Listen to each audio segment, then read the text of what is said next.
मैं आपके चैनल के माध्यम से 1 मिनट की कहानी बताऊंगा, उसमें ही पूरे 2014 से और 24 तक का पूरा इतिहास आ जाएगा।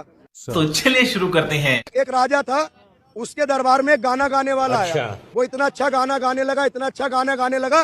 राजा बोला इसको हीरे दे दो। वो खुश हुआ, वो और अच्छा गाने लगा। अच्छा राजा बोला इसको अशर्फियां दे दो। वो और खुश हुआ। राजा बोला इसको हीरे दे दो, मोती दे दो, अशर्फी दे दो। तमाम ऐलानात कर दिए। उसके बाद वो गाने वाला अपने घर गया और जाकर सो गया। अब 1 दिन बीत गया, 2 दिन बीत गए, 4 दिन बीत गए, तो उसने जाकर राजा के दरबार में गया और बोला, राजा साहब गुस्ताखी माफ हो, आपने मेरे गाने की काबिलियत और सलाहियत पर मुझे इतने इनामात दिए थे, हीरे दिए, मोती दिए, अशर्फी दी, जमीन दी, जर दी, कहाँ है वो? तो राजा बोला इसमें लेने देने की बात कहाँ से आ गई भाई? तूने मेरे कान खुश करे, मैंने तेरे कान खुश करे। तो ये बीजेपी की सरकार सिर्फ कान खुश करती है, देना उना कुछ नहीं है, कान खुश करना है।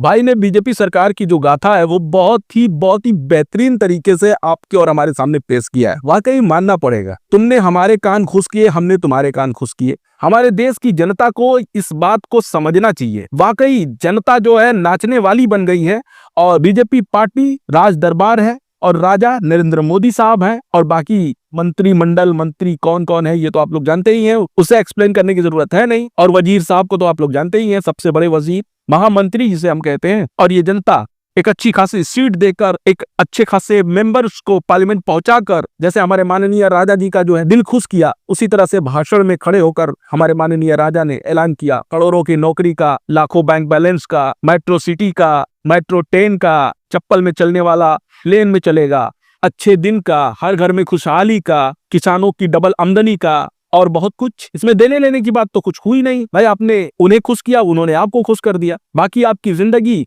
आपके हिसाब से चलेगी, इसी तरह चलेगी जैसे चल रही थी। आप बेवकूफ है, आपको बेवकूफ बनाया गया, आपको बेवकूफ बनाकर आपके वोट पर कब्जा कर लिया गया। अब आपको जुना थमा दिया गया है कि अब आप इस झुंझुना को लेकर खुश रहिए। कुछ हमारे अंधभक्त भाई हैं जो कहते हैं कि चाहे तेल 500 रुपए लीटर हो जाए, आटा 1000 रुपए केजी हो जाए, फिर भी वोट हमारा मोदी को ही जाएगा। तो खुश रहो भैया, धन में हो ऐसे अंधभक्त।